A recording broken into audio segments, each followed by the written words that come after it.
त्र्यंबकेश्वरमध्ये किसान सभेचे ठिय्या आंदोलन, 4 तास वाहतूक ठप्प, 37 मागण्यांचे निवेदन सादर.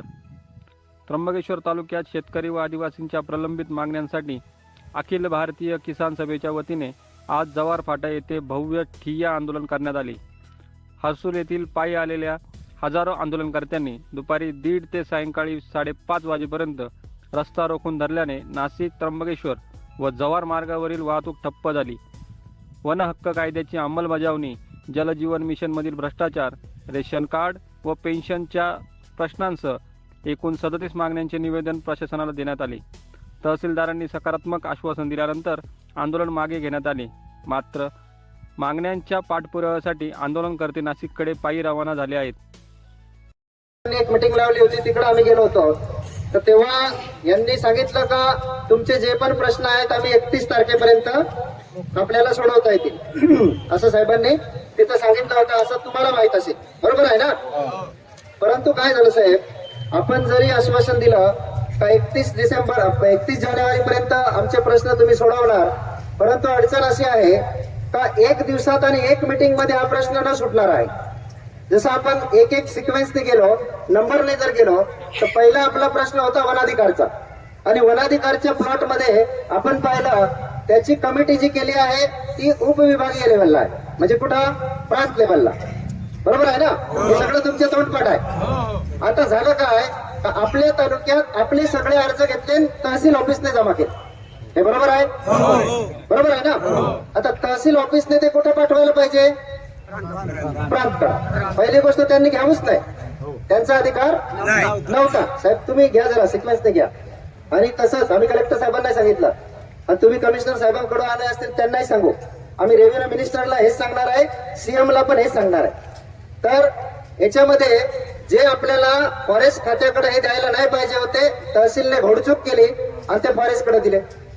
दुसरी चूक, फॉरेस्टकडे दिल्यानंतर फॉरेस्टने काय केलं, त्याच्यात अजून बहादुरकी दाखवली आणि आपल्याकडं एक पडताळणीचा फॉर्म होता, माहित आहे ना?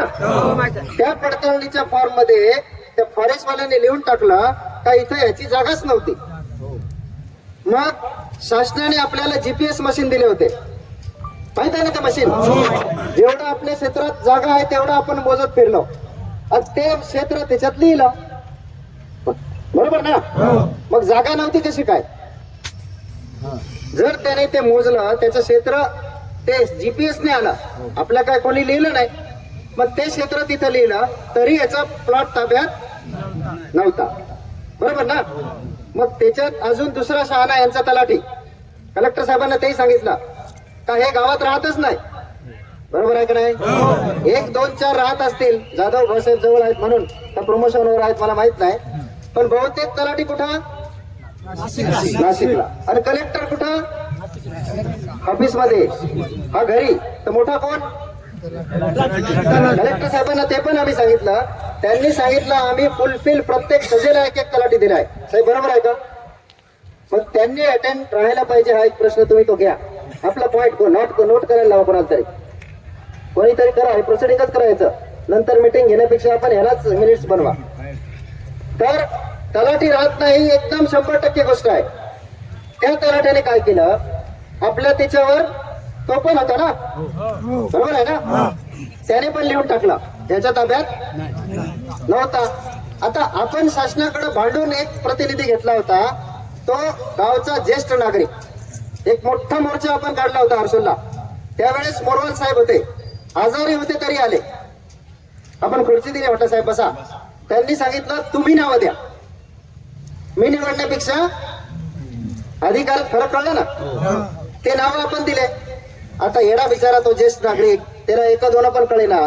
तलाठी, त्याच्यानंतर तो फॉरेस्टर यांनी सही आणि त्याची सही किंवा अंगठा, बहुतेक अंगठेबाजच होते आपले. काय लिहिलं आंधळ्या डोळ्याला, काय त्याला कळत? आंधळ्या डोळ्याला नाही, उघड्या डोळ्याला. नाशिक पश्चिम प्रतिनिधी हरीश तुपलोंडे, साक्षी न्यूज.